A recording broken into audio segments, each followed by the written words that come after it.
नमस्कार विद्यार्थी मित्रो, जवाहर नवोदय विद्यालय प्रवेश परीक्षा गणित यामधील पहिला धडा संख्या आणि संख्या पद्धती यामधील स्वाध्याय 1.4 आज आपण पाहणार आहोत. चला तर पाहूया.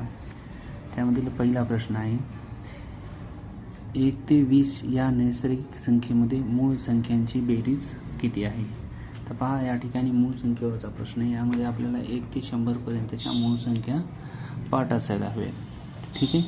तर यामध्ये आपल्याला 1 ते 20 पर्यंतच्या मूळ संख्या लिहायच्यात.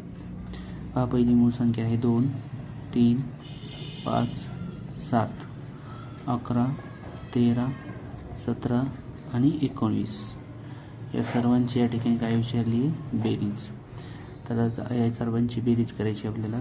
बघा, आता हे 2 आणि 3 5, हे 5 10, 10 आणि 7 17. बघा, या ठिकाणी 17 लिहून घेऊया आपण. 17, 11, 13, 17, 19 प्लस. बघा, हे 7 आणि हा एक 8, 8 आणि 3 11, 11 आणि 7 18, 18 आणि 9 19 20 27. 27ला किती येतील आपली? 7 येतील. हातचे येणार आहेत आपली 2. ठीक आहे. तर बघा, 1 2 3 4 5 आणि हातचे 2 7.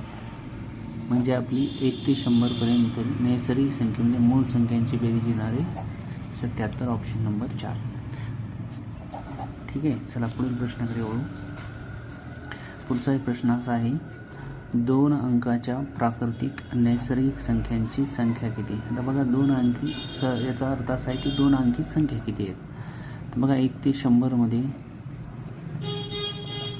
2 अंकी संख्या काढायच्या. म्हणजे 1 ते 9 पर्यंतच्या संख्या सोडून देणार आपण आणि 100 एक सोडून देणार.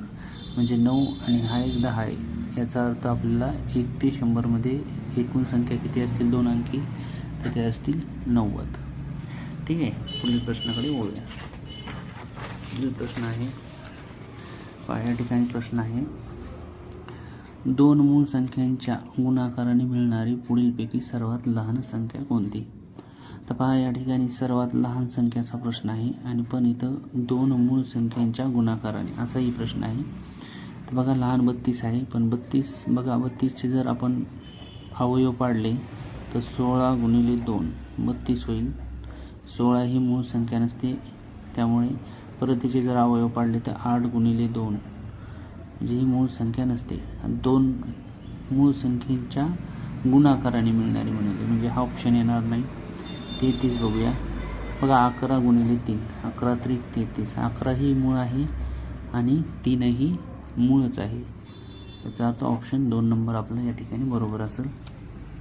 पुढील प्रश्न, पहिल्या 4 मूळ संख्यांची बेरीज आहे. प्राईम नंबर पहिले 4. बघा, 2 3 5 आणि 7 यांची काय करायची आपल्याला? बेरीज. बघा, 3 आणि 2 5, 5 आणि 5 10, 10 आणि 7 17. या ठिकाणी याचं उत्तर असेल 17. किती असेल? 17. 17 ऑप्शन डी आहे याचा 4 नंबरचा. ठीक आहे. चला पुढील प्रश्न.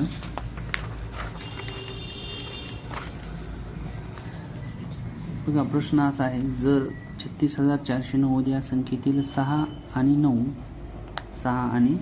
9 यांच्या अंकस्थानाची अदलाबदल केली तर येणारी संख्या आणि मूळ संख्या यांच्यातला फरक विचारलेला आहे. बघा, आता फक्त आपल्याला 9 आणि 6 यांच्यात अदलाबदल करायची. म्हणजेच मूळ संख्या म्हणजे पूर्वीची संख्या कोणती? मूळ संख्या आपल्याला दिलेली आहे 36,490. तिथे काय करायचं? 6च्या जागेवर आपल्याला 9 घ्यायचे आणि 9च्या जागेवर 6. आणि नवीन संख्या कोणती मिळेल आपल्याला? नवीन संख्या ती मिळेल बघा 3 9 4 6 0.